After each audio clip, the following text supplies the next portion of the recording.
Welcome, amazing real estate agents and investors from across the country. Today is Thursday, September 5th, 2019, and this is Mastermind call number 242. Good to be back. If any of you were on last week's call, we heard a rumor that it actually went pretty well without us, which we find hard to believe, but our crew, Kat, and our sales crew did an awesome job. I'm just kidding. We appreciate them covering for us. I think it's the first time we missed one. But the regular crew is back, including Kat. Kat, thank you very much. I know you're on the call. You did a great job hosting it last week. Kim, I think you – okay, great. I've heard a little bit of a background. I'm not sure if any of my partners are on a it went away, whatever it was. Anyway, Tim, I'll turn it over to you first. You have something you'd like to talk to the group about? Yeah.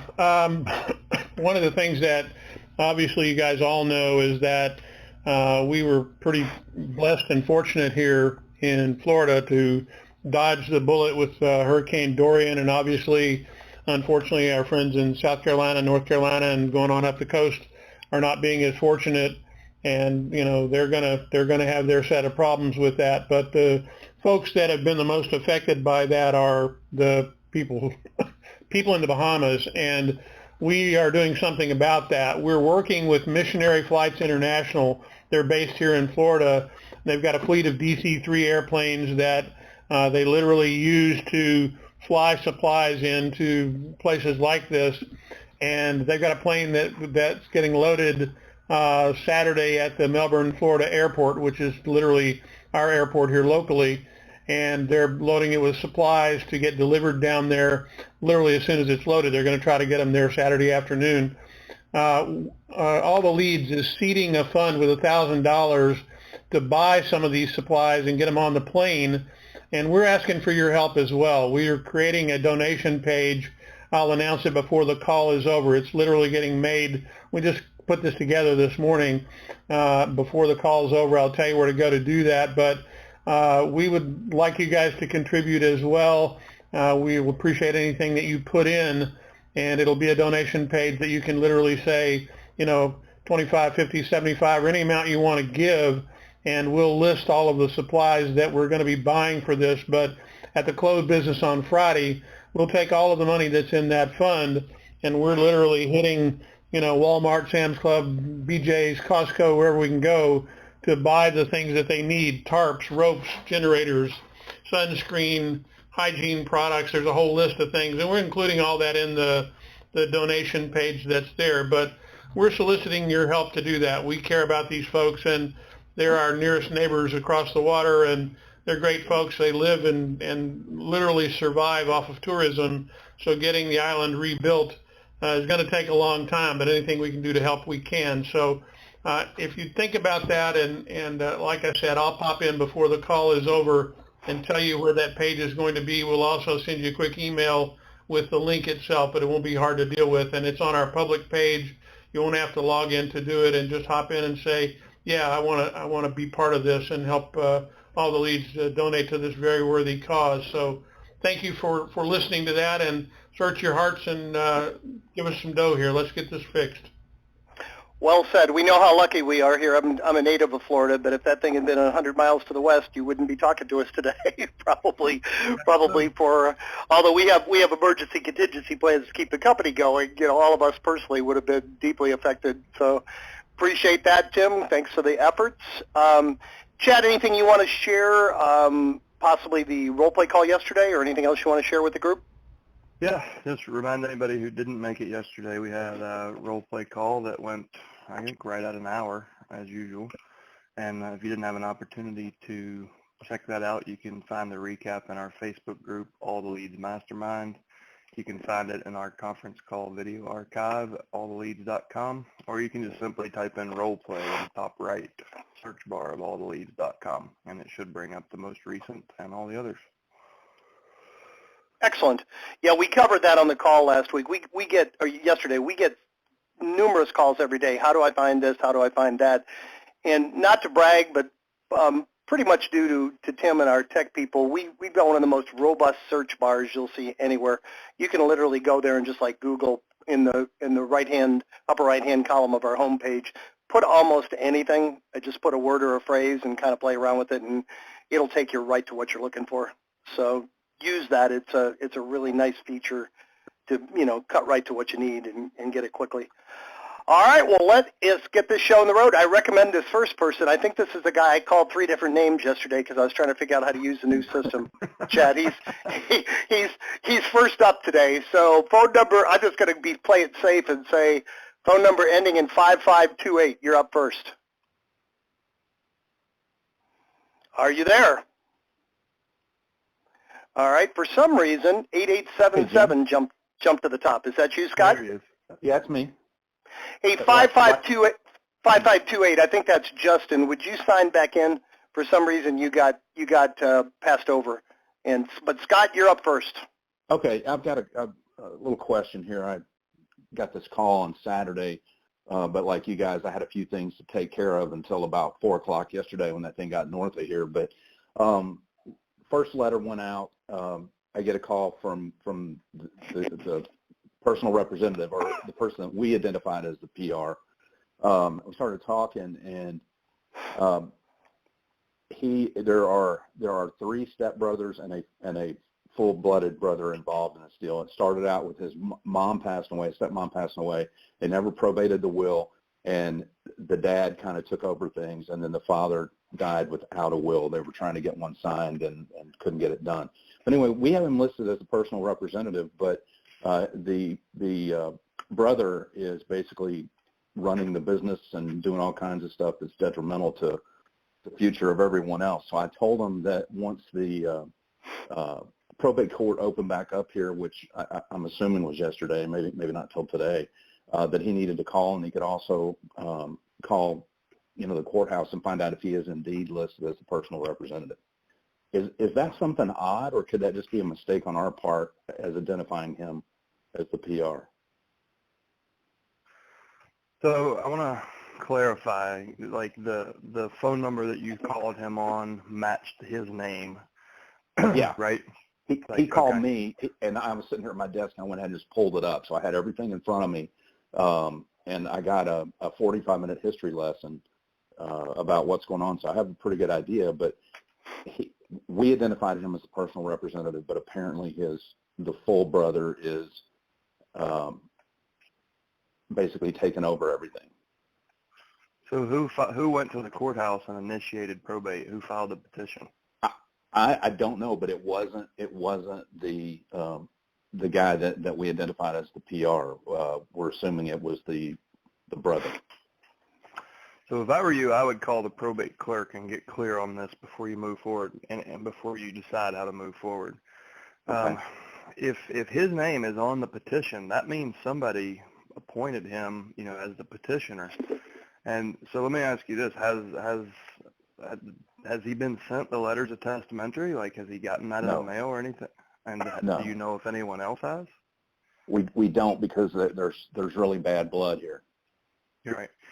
So that's why I say before you move forward, let's make sure we understand what happened in the past. So just so you're clear, like, I can't see where this could be human error, because it would require, whoever the probate clerk would have to, get the wrong name and the wrong mailing address, and so I doubt it's human error. It seems like somebody has filed probate and basically put him as the petitioner. Whether he knew that or not, it could have been one of the step siblings. It could have been. It probably wasn't the blood brother, but it could have been one of the step siblings. And if there's a breakdown in communication, it could be for who knows what reason. So the first thing I would do, like in your position, I would call the probate clerk and say, can you tell me who you met with and who might have filed this? Because I spoke with the petitioner, and he's not aware that he was the petitioner, and he has not gotten the letters testamentary, but he asked me to help. So can you please help me help the family? And see what you can learn there. Also, is there a probate attorney attached to the file? The one that's attached is the one that he hired, and it's really kind of a jackleg guy over here. And I told him, I said, he can do this work for you. I know you're going to have to pay him, but you're going to have somebody eventually anyway. So the attorney doesn't know any more than we do about the situation. sorry, are you still there? No, I'm here. Yep. So, but the attorney doesn't know, and if for fact that he's actually the petitioner either, right? I don't think so. No, no, he doesn't. Okay.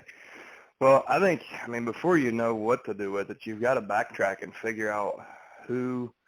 Well, I mean, really, you need to look at the court. And if someone opened probate with him as a petitioner and he doesn't object to that, and then he needs to go to the hearing and get the letters of testamentary. And then it doesn't matter after that. The family the family will have the opportunity to object before he's appointed and the letters are issued. But if they don't do it before then, or if it's already been done and he just doesn't know that, then he has the authority to make decisions. But you've got to make sure he has the authority before you move forward. Okay. Yeah, and that's what I advised him to do. I said, if I were you, I would call the probate clerk. Again, he left me a voicemail. If I were you, I would do it for him. Okay. All right. So it's a public employee with public information. They should talk to you. And if you present it as just as you did to him, hey, we've got a team here locally that help with everything non-legal in the probate process. But one of my potential clients is quite confused. So before I sign the paperwork he wants to sign, I just want to make sure he has the authority, so we're not making his situation worse. And the probate clerk should give you what you need. Okay, I appreciate it. Yeah, there's 60 rental properties involved in this, and the blood brother who's never lifted a finger is now in there making business decisions and moving money around. Well, it sounds like you're going to end up with some litigation. So if he's not working with a good probate attorney, I would get him to the best damn family law attorney in town and make sure that family law attorney has estate litigation experience. Because I've got a good one. I'm having lunch with her next Tuesday. Perfect. Yeah, I was going to say, Scott, boy, if there's probably going to get ugly. Yeah, if there's 60 potential properties, I mean, gosh, if you got half of them, give extraordinary service and let this guy know, you're on his side, you're on the side of the estate. You want to do what you can to help, and that'll pay for your leads for about 200 years, I think, right, to get 30 listings out of it. All right. Thanks, guys. I appreciate it. All right. You're very welcome. Good way to start the call. Next up is the guy with three names. You're up next. Phone number ending in 1144. Hey. That's Justin, right? Yeah, not Justin. This is Joe Lehmann here. Boy, I don't know what's going on. Okay. Anyway, they're going out of order today, but how you doing, Joe? We haven't talked to you in a while. Doing great. Here's my question, and I think it's probably very similar across the country, but in Alabama, the estate period for there to be claims filed against the state is 6 months, and it's 6 months from the date of the letter testamentary. And I have run into some situations where people have been told at the probate office, apparently, that they cannot sell the property for that 6 month period. And of course, that's not true. They can sell it. The proceeds just have to be held in trust and cannot be dispersed until the 6 month period is run. Unless they petition the probate judge to get out of that 6 month period, and usually they can do that if there's a mortgage on the property and there's not going to be much equity or virtually no equity, so there's not going to really be any asset from the sale of the property to apply against any claims.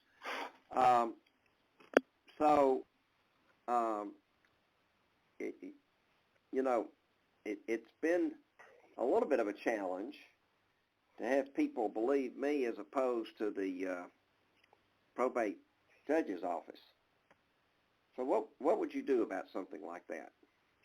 So who is the actual person in the office? That didn't come from the judge's mouth, right? No, it came from a staff person, and I don't know exactly what staff person it's coming from. What I thought So, I would do was go down I there would- and meet with them. To help your prospects understand it, to oversimplify it, I would say, Mr. Smith, you've heard of the game of telephone, right? Well, unfortunately, that's in all aspects of life. It's not just a game. Sometimes people hear things different than what was said or what was read.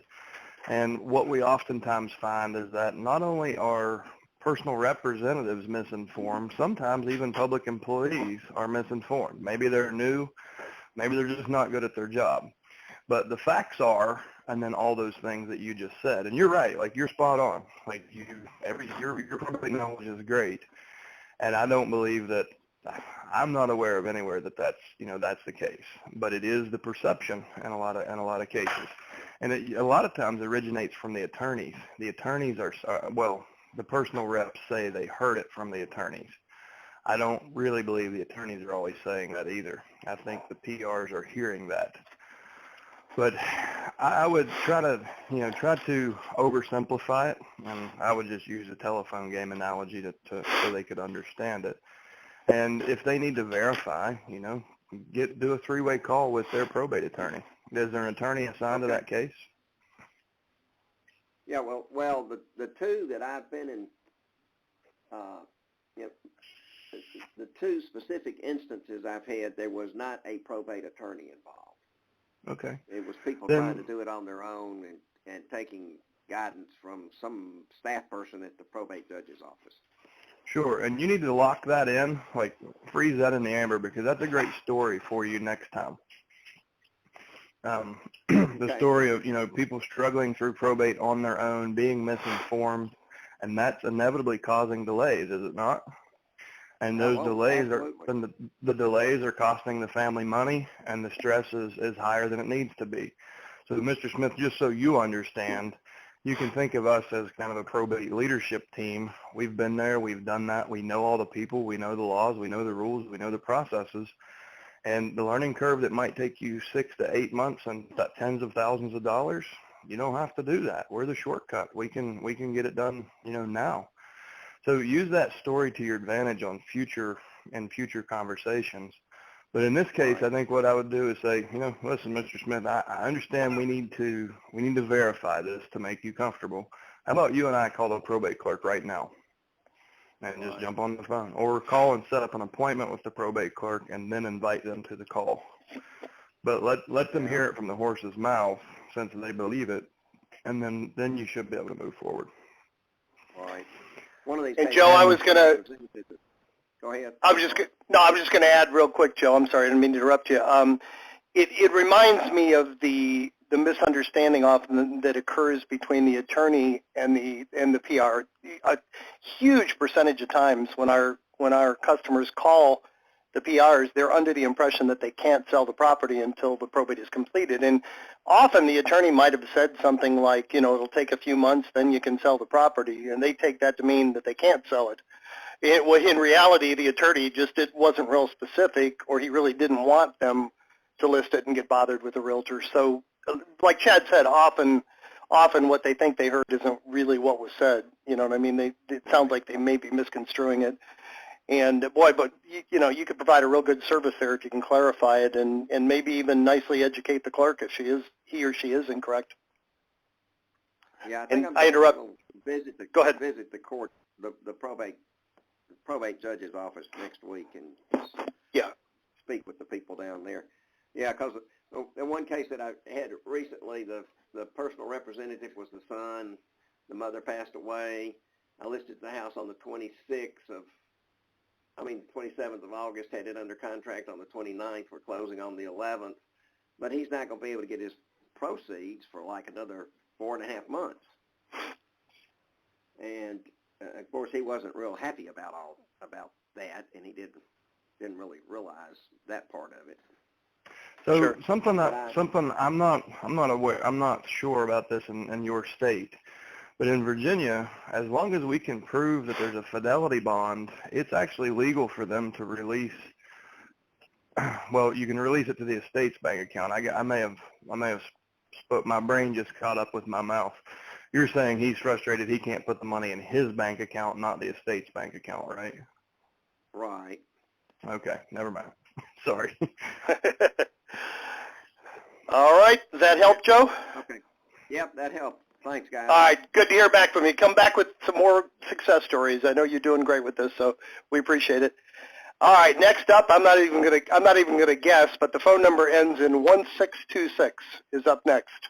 Hi, this is Greg. Hey, Greg. Yeah, I'm brand new. First Mastermind call. Welcome. Yeah, so, you know, I'm a pretty busy real estate broker agent out here in California, and I haven't even got my leads yet, but it sounds like it could turn into a lot of work if I do this right, which I intend to do. Do anybody I've toyed with the idea of like trying to bring on a project manager, somebody to just kind of help me with this, coordinating everybody. Is that ever done?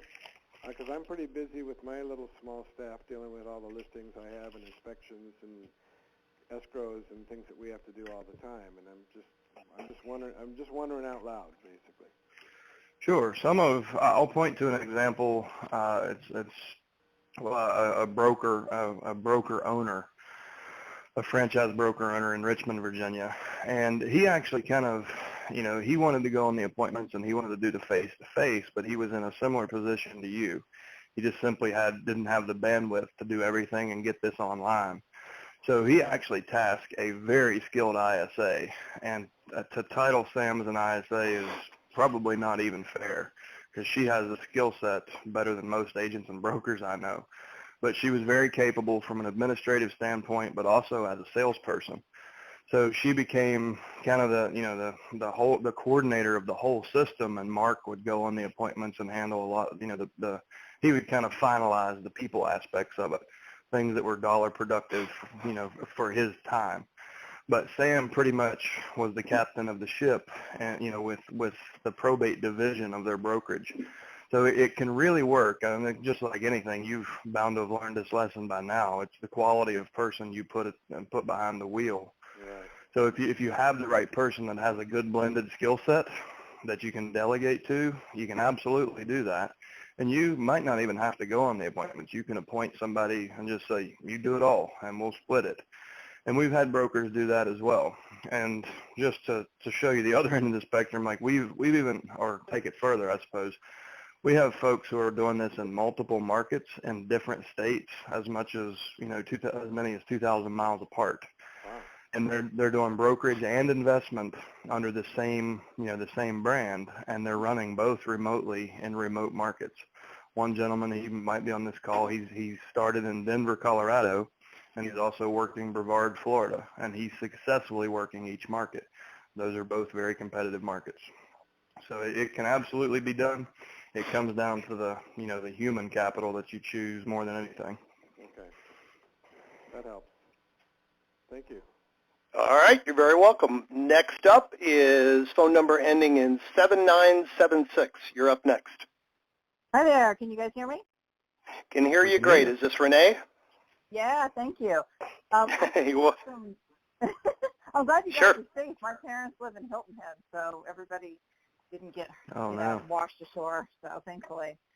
I have a couple of logistics questions, and I have just gotten my first leads. The letters are all in order. This is maybe a little bit of a Chad question. I changed up the letters. I coach directly in a group with Chris-Vossed, and I kind of Chris-Vossed to the letters. He's the author of Never Split the Difference. Perfect. So, I know it's going to just have to be a test, like a split test to see what works, but I know you say that the letters that are in there work. Would you object that I kind of rearrange the whole thing and had it be less about me and more about an open-ended question?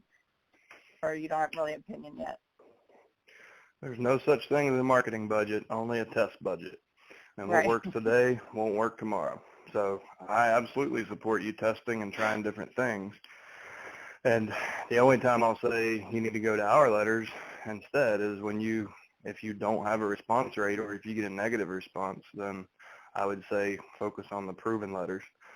But those proven letters were all new ideas at some point, right? So Yeah. I encourage you to do that. I mean, if you have the budget, I'll say if you have a risk budget Like if it's not your last $100, just speaking to everybody on this call, if it's not, your Hail Mary money, then absolutely always be testing new things, try new things, try different methodologies. That's the whole thing. I mean, probate has been taught a certain way for 30, 40 years. And we took it and turned it on its head because we found a new way that was more effective. So always be doing that. Okay. And, again, I just started it, and so it really will go through, in essence, the end of the year. So if there's just, like, no response after probably the first 2 letters, so I'm doing two in 1 month, like 2 a month for 2 months, and then 1 letter after that. I just wanted to front load it. So I guess maybe after November. Yeah. Yeah, and so I'll say this too, like when we're talking about testing direct mail, you can't have a letter land on Tuesday and decide by Friday that it was a bust. It's more of a 90, it's like a quarterly picture. So if you send your 3 letters and at the end of 90 days you've gotten nothing from it, then you could probably fairly say, okay, that didn't work.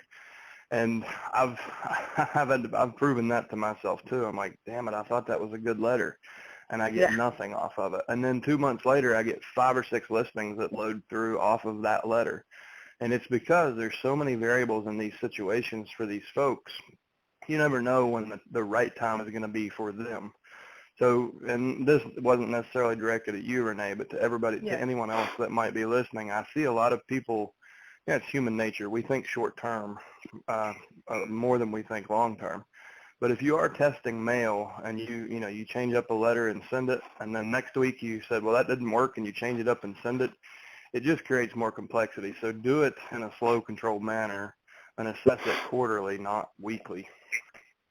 Yeah, okay. I kind of thought that was your answer. I just wanted to more reiterate it because it's actually live now, right? It's not in theory. Like I completed them, and they're going to be in the queue. So just a couple more quick questions on that. I noticed with some of the leads that I have, there is no attorney attached, like no one to sort of go back to. What do we make of that? There's just the personal representative. Make a referral out of it. So typically you're going to find that 20% of people will think they can do it on their own until they're neck deep in it, and then they have to scramble to go find attorneys. And a lot of times, the attorney has to step in and clean up the mess at the tune of tens of thousands of dollars. So one of the things you can do to build your attorney network is actually open that relationship with saying, listen, I've got X number of cases each month that don't have legal representation. And you and I both know that they need that, especially in California. So what I would like to do is sit down with you and make a co-marketing piece. So we're going to make a checklist of every single task that in probate. The ones that are legal can be one color, and everything else can be another color. I'll slap your logo at the bottom, and that will go with every letter I send. And that's a huge value statement because it gives them a loophole in legal solicitation laws. It allows them to co-market with you, but they can't directly solicit that person on their own. So it's a huge value piece for them. The other thing you can do is just go ahead and make contact with the personal representative and convince them that they should at least meet with your attorney and then take that A+ referral to the attorney. That's even more powerful, but it's more work. Okay. And so that's Terry, when we see that. Go ahead, Renee. Do you have a follow-up? Just when we see that, thank you for clarifying that because I wasn't sure what that actually meant. But really, at the end of the day, they just haven't worked with an attorney. They're just like the free agent out there trying to do this. Yep. And when you speak with attorneys, you'll find a good chunk of their business is running cleanup for folks like this. Okay. And Renee, I know Tim wanted to add something about your mailings. I was just going to say a couple of years ago, in most states, I think that's called the probate was filed pro se, which means on my own or on your own. And we took a look at the stats a couple of years ago, and a pretty significant percentage of them that file pro se, file on their own before the probate's closed, they end up hiring an attorney. So like Chad said, they get it's kind of like a FSBO. How many FSBOs and initially end up listing with a realtor, most of them. And then I know Tim wanted to comment also. Tim, you had a comment? Yeah, I was just going to add that, as you're doing your test mailings and you're, looking at things to test, just be aware that, you're not stuck mailing the letters that we've created. You can create any letter that you want, and we'll do the mailing for you. So if you're looking to do that and you want to segregate your list and break it up into marketing segments or anything else like that, we can certainly still help you do that. Don't just assume that you have to use our letters to use our mailing service. Those are there to help you, but they're just templates. You can edit them, change them, put anything on them that you want. Correct. That's just what I did for everybody on the call. Like, I almost didn't even use the letter as it was written. I rearranged the languaging. So we'll just see. You know, I'm happy to share it. It's just I don't have any other follow-up to it other than wanted to just kind of hear it, like bend you guys' ear on that. But you answered my question. And lastly, texting leads. I don't know. What are you guys' opinion on that? Do it. I mean, this is before you actually make contact with them, like a cold text. You know, some people don't pick up the phone. They might be more millennials. You know, all that whole conversation. Is it just weird to do that, or really just follow the protocol you have? Mail the letter and then call. So it's not weird, and it is very effective. Text marketing has about a 95% open rate and a relatively high response rate. It's just high risk. And I would point you to go to All the Leads Mastermind, our group on Facebook, and type in the search bar, type in TCPA, and you'll see a few conversations where we've kind of coached people through this. It's very effective, but you need to understand your risk, and the best way to do that is go read about from the FTC as well as the FCC. They're both governing bodies of TCPA, the Telephone Consumer Protection Act. And just understand your liability. You have to have explicit written consent to do text marketing. And there's a time period. Even if you've done business with people, you have I think you have 90 days. Even if you had that consent, it does expire. And not many people get pinched, but if you do and it gets pulled into a class action, then it can be really painful. So just understand your risk before you start a text marketing campaign. Okay. And lastly, just on the website, I just got the website going. I don't yet have a Google number. I don't want to necessarily start doing all that maybe immediately in this go-round, but I know you talked about that a little bit. And the other thing about my logo has the word real estate in it, like Renee Kishy Real Estate. And I'm curious about having, you know, real estate in the logo on the main page. I did see that in some of the examples that were sent, so I kind of followed suit. But just anything around that where somebody's going to certified probate. And by the way, I got certifiedprobateexpert.com, which I thought was kind of cool. So you're right. There's not that, you know, that many people playing the space, because that was a pretty good URL. But, you know, how are they going to feel if they see like real estate, but then wait a minute, I'm looking for a probate expert? So I would say look at the content of your letter. If your letter is kind of a broad scope, if you're saying we can help with everything, then you may consider a different brand, like just a different logo, or a completely different brand, or just take it off. Now, we have to put, you know, if there's any offer of brokerage in the solicitation, you have to obviously be compliant with California law, so that needs to go in the footer. And what I always do, just to be safe, is in the footer of the letter, do asterisk. Ethics are of utmost importance to us. If any property is listed, please disregard this letter. That's your CYA when another broker tries to throw you under the bus. And then put in whatever the state requires. Here, for me, it's brokerage name, address, phone number. And I do that in a light gray number 8 font in the footer, so it all fits, and it's not prominent, but it is legible, and it would stand up to state, you know, disclosure laws. And then just leave the logo off of it. That's something you could accomplish today, but you could, longer term, you could think about a brand. And, you know, the thing is, remember the team you've built or you're building can help in many different situations other than probate. They can help in a trust situation. They can help in an end-of-life planning situation. So make sure, if you're going to go the branding approach, make sure you make your brand something you can grow into, not something that you'll grow out of. So, for example, it could be like Hollywood Transition Team, or, you know, Hollywood Life Transitions, or something like that. It has a local aspect to the name, but it also doesn't paint you into a corner of, oh, this lady just does probate, or this lady just does real estate. And that's a brand you can grow into. That's a great idea. Okay. So even though it says certifiedprobateexpert.com, that's the URL that would be mailed to these people. But what do you recommend? I mean, I can change it. I could buy another one. Are you thinking? I like what you just said, so I'm trying to think for a second. Should I change that or kind of keep it? Because then I don't know. Come up with your name first. Like get your branding ideas and then ask me again. Okay. Okay. And you might be able to resell that to some of our mastery graduates. Good, because that's a certificate you get, certified probate expert. So yeah, maybe you can use them both. Yeah. Okay. Good job. I'll think of that. Thank you. All right. Very welcome. Next up is phone number ending in 0625. Hi, you hear me? Yes, sir. Great. This is Theodore in California. I was wondering if you had any tips for taking your call philosophy of not identifying yourself as an investor or realtor and applying it to non-probate leads or referral leads that are not probate. So empathetic selling. Right? Was that an understandable question? It is, and it works in any niche of real estate or hell in any sales. Like the whole point there is differentiation through a higher level of service, right? And Renee mentioned Chris-Voss's book.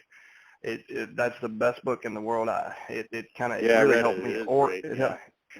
So you know that he talks about tactical empathy, and that's a big part of what we teach. It really helped me kind of better organize my thoughts. When I read his book, I'm like, damn, he does such a better job explaining this than I do. But that's essentially what you're talking about. You're applying tactical empathy. And so, yes, it works. I mean, I've used it on every lead type I've ever worked with. And, in building this and reading his book, I kind of went back through my career, and I'm like, damn, that's what got me here. Like it's a different approach than everyone else. Understanding their needs and then opening your mouth, right? It's listening before you talk and doing things differently so you get a different reception. So absolutely, I've told many of my friends, I'm like, I think you could build an entire coaching organization around that concept because so many coaches teach the same stale stuff, and this approach can be applied to almost any niche in the real estate business. Well, let's say, what would be the initial thing that you would say, though, when you first call someone, if they're not expecting your call, I say it's a NOD customer, notice of default, and what's the first thing you should come out of your mouth? They want to know, who are you? How do you get my number? That type of thing.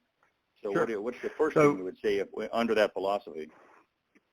Hi, my name's Chad, and the reason I'm calling is because I've helped a lot of families who weren't going to help themselves, but I saw what a difference we could make. Now, what I mean by that is we noticed that you are in default, and please hear me out, that 71% of the folks that we've spoken to intended to do nothing, but we were able to help them either save their home or get it sold when they thought that was impossible because other people have told them that.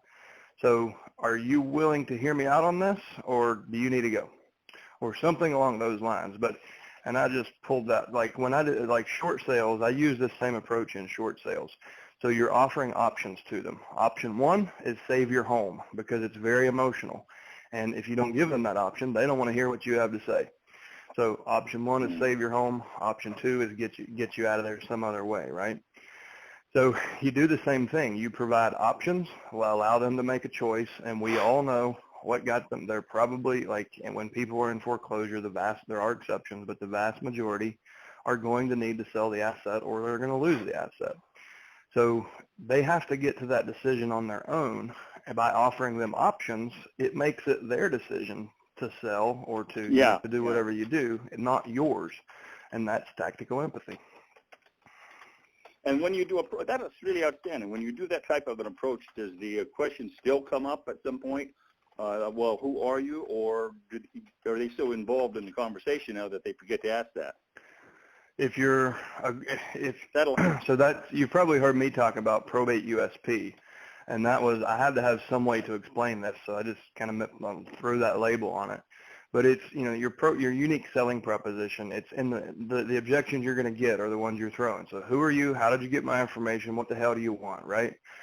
And with foreclosure sellers, it's sometimes even worse because they've got their head in the sand, and they're getting calls from creditors, and they're getting calls from collectors, and so excuse me,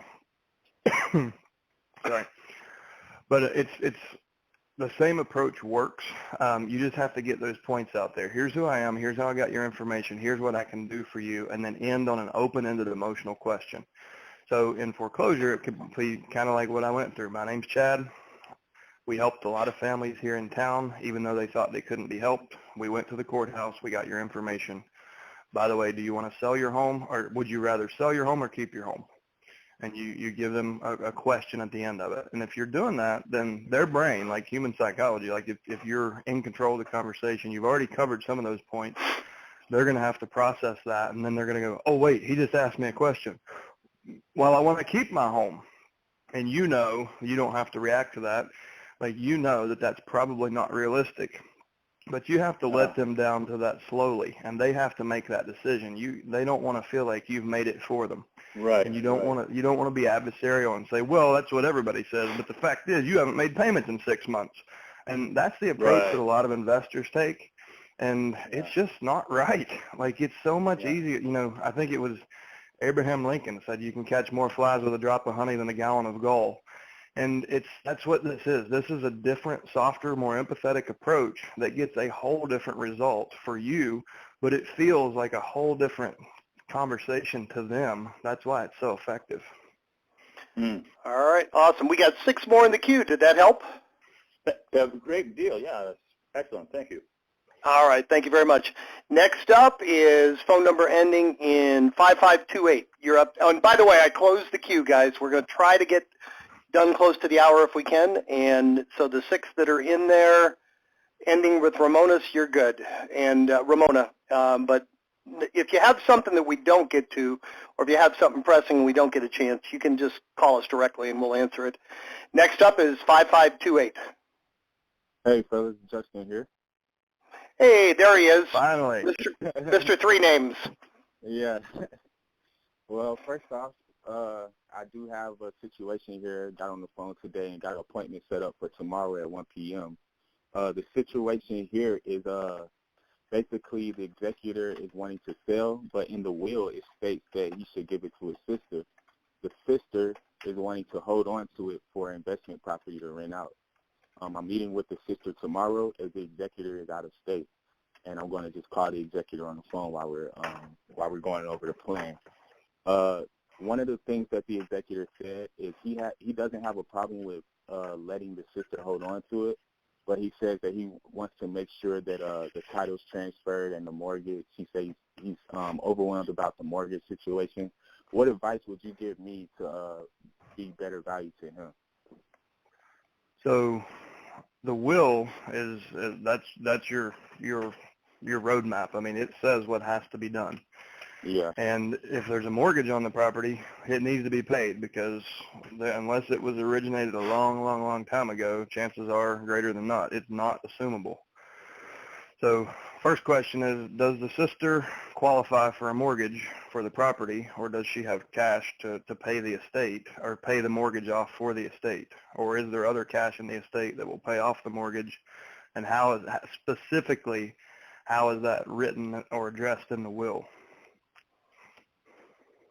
Okay. So does she qualify for the mortgage? Is there money in the state to cover the mortgage? Well, let me back up. Let's get it in the right order.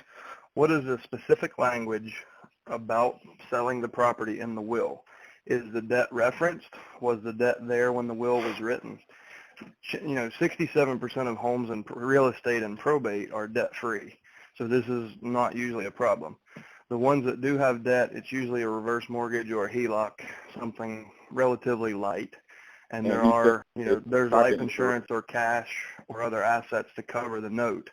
So if that's the situation, just so you're clear on this, so if there's life insurance or cash and the will says, the home is to be conveyed to the daughter as a quick claim, an interfamily transfer with no encumbrances, then she doesn't have to do anything.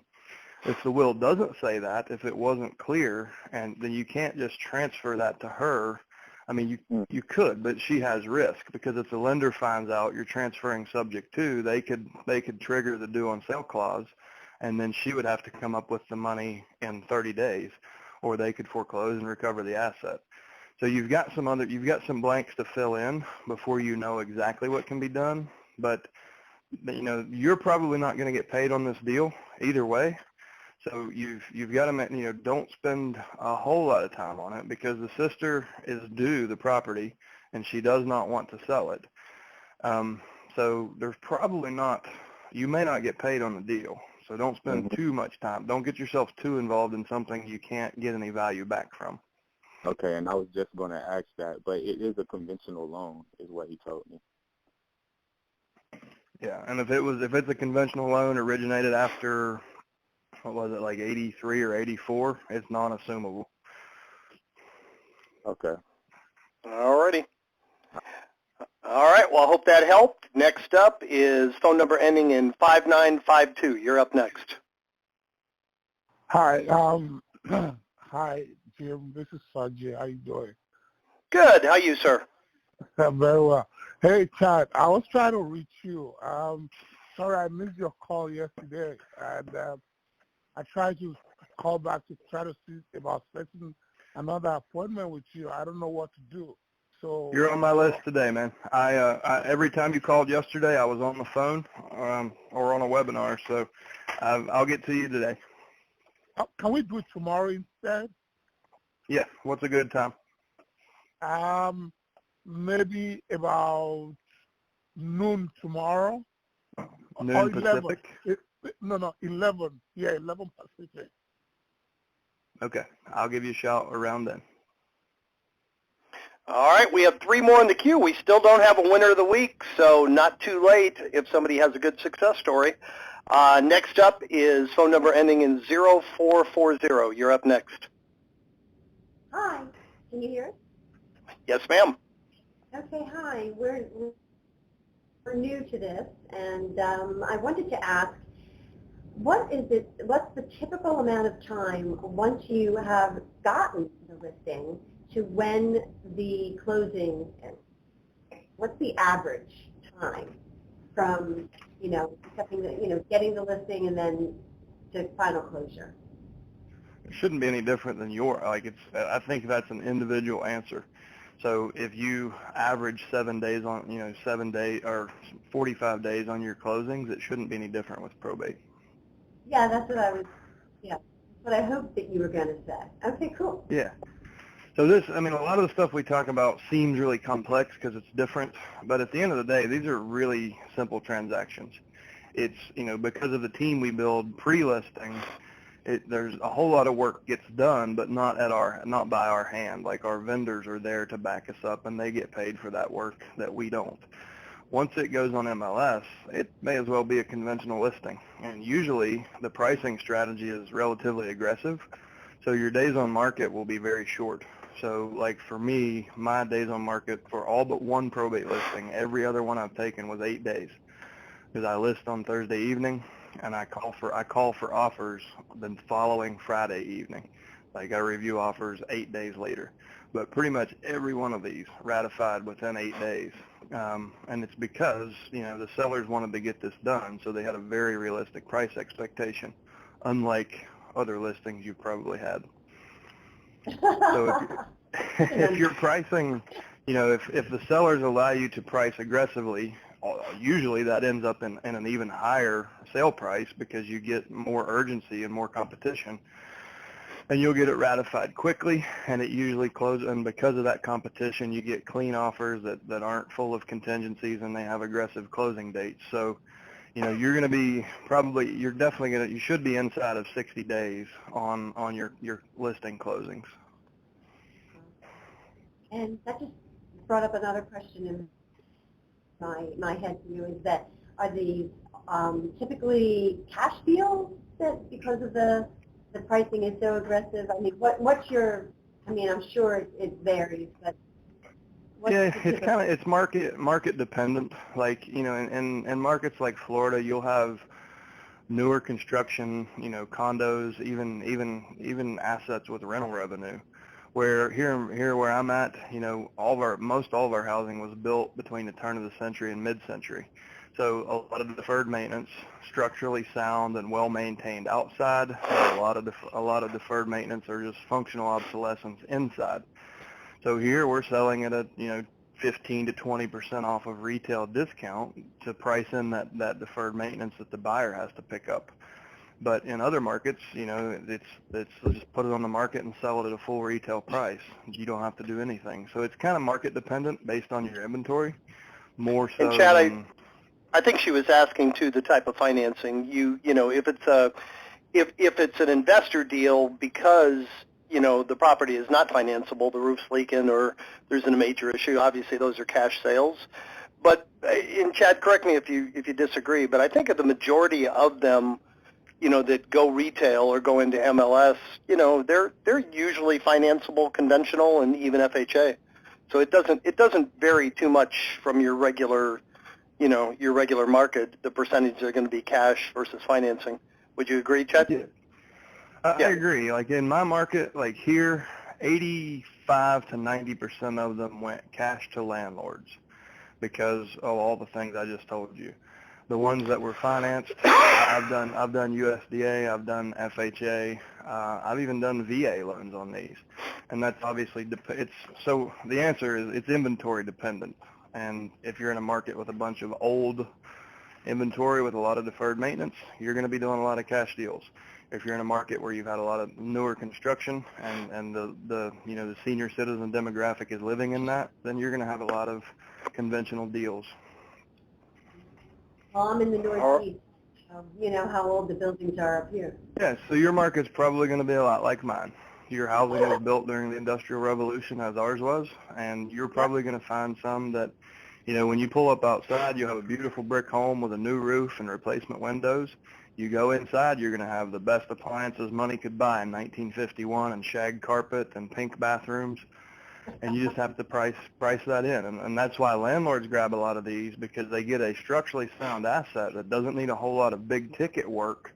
They can come in and do a cosmetic rehab and rent at a full market rent. So landlords love that type of property.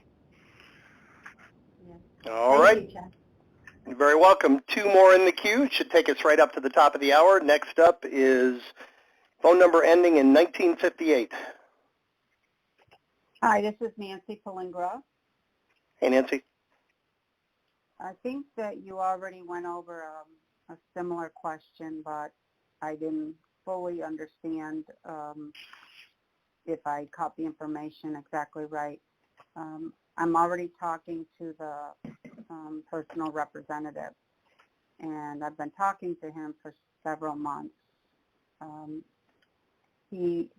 I live in Broward County in Florida. He's up in the middle of the state.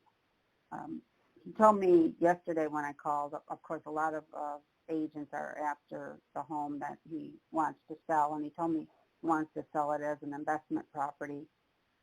But now he told me that his attorney said that he won't be through the probate process until about December. So now he thinks he can't put it up for sale. I think you were talking about that earlier. I was going to call him back, but I want to make sure I know what I'm talking about before I do that, because, with everybody after him. Plus, I already have investors lined up that will pay the commission. It would be great for him, but I don't know what to say if I do call back. Jim, you want to take it or you want me to?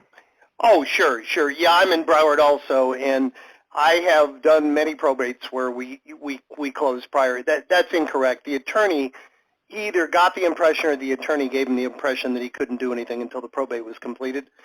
If the probate has been filed and he's named as the executor, you can absolutely take the listing. You can accept contracts. There's even a mechanism in Florida where you can get permission from the court and close early. So, and that gives you a real advantage possibly over to somebody else that may not know that. let them know that. We always tell our subscribers, when you make your initial conversation, say to the people, do you want to be closing in November or just getting started at that time? Let's go ahead and get it listed, do the marketing, sign contracts. And Chad, you can probably elaborate a little bit more than me. Typically in Florida, it doesn't take that much longer that you need to go apply. In other words, by the time you list the property, market it, get a buyer, get the financing and close, it just depends on how anxious your buyer is, whether you really need to go for the extra court approval or not. Would you agree with that, Chad? Yeah, and one thing I would say, like everything Jim said's right, and the one thing I would say is just be aware of the timeline, and you may need to call the probate attorney and talk to them about that. But when, just like in a short sale, when you're reviewing. Could I answer something about, in order to talk to the probate attorney though, I need permission from the PR, correct? Or not necessarily? No, you don't. Okay. So what you need to be aware of is the timeline. So when you're reviewing purchase agreements with the seller, you just need to make sure that the buyer's agent doesn't put in unrealistic closing dates, because then you're just going to end up chasing paperwork. You're going to be doing amendments, and everybody will get more nervous. So you're better off to start with a good, clean purchase agreement from the beginning. And what I recommend is in the closing date field, put asterisk, see additional terms. In additional terms, put, purchaser and seller agree that this agreement is contingent upon probate court approval. Item 2, purchaser and seller agree that closing shall occur within 45 days of probate court approval. That way, nobody's going to get overly emotional. You're setting an expectation from the beginning that, listen, this may close in 45 days or it may close in 90 days. It's really, we're at the mercy of the court and their schedule. So I need you to understand that, and I need your buyer to understand that. So, and then, the next court date, that contract, that ratified contract may find itself in court in the next week or so. And you could get approval and move forward, and it doesn't feel much more different than a conventional deal. But if there's a backlog in the court, or someone drops the ball and it doesn't get there for a few weeks, then everybody's not mad at you, and you've got people aren't overly emotional. All right. Okay. And the same question, would you use something like you were talking about tactical empathy? When I call back, would you say something about, based on the information you were given from your attorney, would it be, I don't have the words exactly. So here's what I would say. You want to validate how they feel, especially knowing that you have so much competition. Like, right. you have to get this right, and not to put too much pressure on you. It's not going to be hard. But I would open the conversation and you go, Mrs. Smith, this is, we spoke last week, and I was a little uncertain, I'll be honest, on what you were telling me. I didn't know if your case might be different. I've done a couple of things. One, I have a mentor that has done thousands of these deals, and I'm actually in a group of professionals around the country that help families in your situation. And what my mentors in that group have helped me understand, and what I've learned here locally from the attorneys, and I actually spoke to your attorney as well, is that you can actually get the home on the market now, and lead back in with that and say, it's what I found out is it's a very common thing for people to think, but it actually isn't true. And we can make this happen in a shorter time frame and save you a lot of money and maximize your equity all in one if we get started now. So I just wanted to call back and make sure that you had the accurate information. And I also have done something more, so have you already done the property valuation? Do you know what it's worth or what you could sell it for? Do you have an idea? I have an idea already, yeah. Yeah, so that's your additional offer. So, and I took it even another step, Mr. Seller. I've actually already done the research on the property. I feel like I'm pretty close on price, but the next step would be us sitting down talking about all this and me actually being able to see the property. So I've left a block from 3 to 5 on Friday. Does that time frame work for you? And set the appointment. Like, your outcome here is get face-to-face as fast as possible, because you're the one bringing them this valuable information. if they hit you with the objection of, well, let me talk to my family or let me this or that, like third-party deferral, don't take that for an answer. Before you pick up the phone, think of all the reasons they need to be face-to-face with you, and you'll get the listing once you get there face-to-face, but you need to have good reasons. Oh, I didn't mean to interrupt. Yeah. Would you drive to where they are if it's like a couple hours away or 50 minutes away? Is the subject property closer to you or to them? Me. Right down the street from me. If they're unwilling to drive, what I do is I would get whoever the caretaker is, whoever has a key, go do your property tour first. So call back, set the appointment, go do your property tour, and then drive to them. It would be ideal. Now, if you didn't have any competition, I would say just do it go see the property and do it over the phone. We know that that's possible in your market, but this one, if you've got all that competition, I would want to make sure I did everything I could to get this one in the bag. I agree. Okay. All right. Yep. Perfect. Another follow-up, or are you good? I just wanted to tell a story that I think is sure. Great, for a probate deal that we recently did.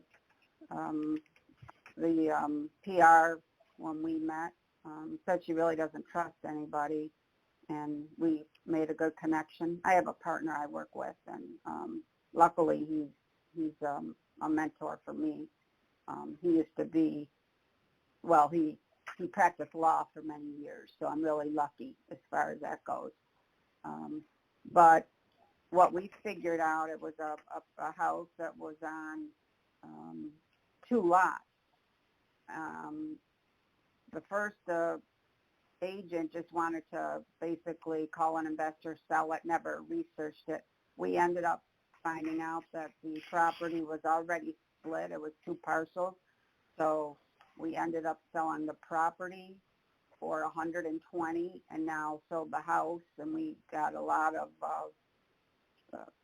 investors interested, and then sold that for more than they thought for. It's a fixer-upper for $219. Nice. You got a twofer out of it, and you don't you realize you're in a really competitive market? You know, and you were able to do that. Good for you. So good for you. Really came up with a really creative solution, and so. Anyway, congratulations! I would say you are probably going to get winner of the week, because that was our win story so far. So I'm glad you shared it. Thank you. Yeah. I appreciate that. All right, awesome. Last up this week, we're going to run just a few minutes over, is phone number ending in 1073. Hey, Jim, Chad, Willie Gallegos, welcome back. Willie, thank you, sir. On the dial, I believe it has my wife's name, Ramona, so that's kind of funny. Yep. I'm doing some house cleaning, and so I just was looking at my leads that have come in, and based on the ISA phone calls that I have that the service you guys provide, I just had a question, and it kind of falls back to one of the questions that was asked earlier regarding the texting. I know there's some guidelines for texting and also the phone call stuff, but what experience do you guys have, or does anybody that has subscribed to the services with the ringless providers, the ones that drop the messages into either an answering service or cell phone? Mm-hmm. I think many people on this call have had great success with it. You still have the same risks. So make sure you understand TCPA. With the same as texting, if you don't have written consent and you can't prove that, in an audit, you do have liability. So just make sure you understand the law, that there's, companies that ring voice casting from Voice Logic is one of the services. The reason I like it best is it delivers to both cell phones and server-based voicemail and landlines, which is pretty much everybody now. So you're going to have higher deliverability rates with a service like that versus one like Sly Broadcast, which is only to cell phones. There's the vice president of sales with voice casting. The gentleman's name is Steve Lindo, and he can kind of walk you through what their program does and the costs and everything. But we have had success with it, but you do have additional risks that you need to understand. So let me ask you, I know on when the leads come in, there's a little asterisk by the person's name, and that asterisk represents that they are in the do not call list. Mm-hmm. That's correct, right? Yes. Okay, so then when, I guess maybe the answer that I'm looking for, maybe kind of trying to dig into it, has any of the subscribers to the system, have they shared any concerns as far as someone maybe questioning how they got their phone number or questioning how they were able to leave a voicemail, whether it was their answer machine or their cell phone, or it's just that question doesn't come up? So there's a lot of concerns, but we don't have any actual stories of reprimand or actually people being pinched. In, I think, over close to 5 million phone prospecting calls between our call center and our customers, I'm aware of one single approach to an agent from an FTC attorney. It was just a simple phone call. It was a casual warning, not even in writing, and they basically said, we know you're doing this, just don't do it. So it's a minimal risk for an individual practitioner. The reason we do DNC validation is we're not an individual practitioner. We've got a much larger target on our back. We're a lot more fun to drag into litigation than you are. So we did it just to kind of cover our assets and make you aware of your risk. Sure. But I mean, honestly, I would say most people on this call are shaking their head going, yeah, I make those calls. They assess their risk and they make a decision and they move forward. As far as how that applies to, ringless voicemail, DNC and TCPA are two different things. And a lot of people kind of blend those together because a lot of times if somebody does get into a trouble, they're both named. So just know that like TCPA applies to all of the phone numbers, even if they don't have that, even if they're not on the do not call list. If you're calling a phone number with software that holds more than one number, has the ability to deliver a voicemail to multiple numbers at the same time, then you're probably violating TCPA, whether the number's on DNC or not. But the ones that are on DNC are probably more volatile. Like those are the people that are aware of the law and they've taken steps to try to protect themselves from solicitation. So the DNCs are probably more likely to have a problem with a ringless voicemail, even though it doesn't necessarily violate DNC.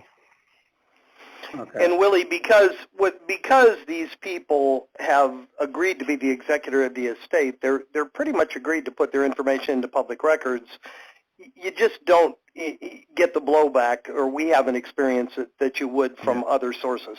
Like FSBOs and expireds that are getting hundreds of calls. So, like Chad said, proceed at your own risk. But you're a smart, savvy guy. You've been around a long time. I think you know what to do and what not to do. Sounds great. Hey, I appreciate your guys' time. Thank you. Awesome. And Tim, I know you wanted to, before I wrap up, you had a couple more words to say, and we'll let everybody get back to work.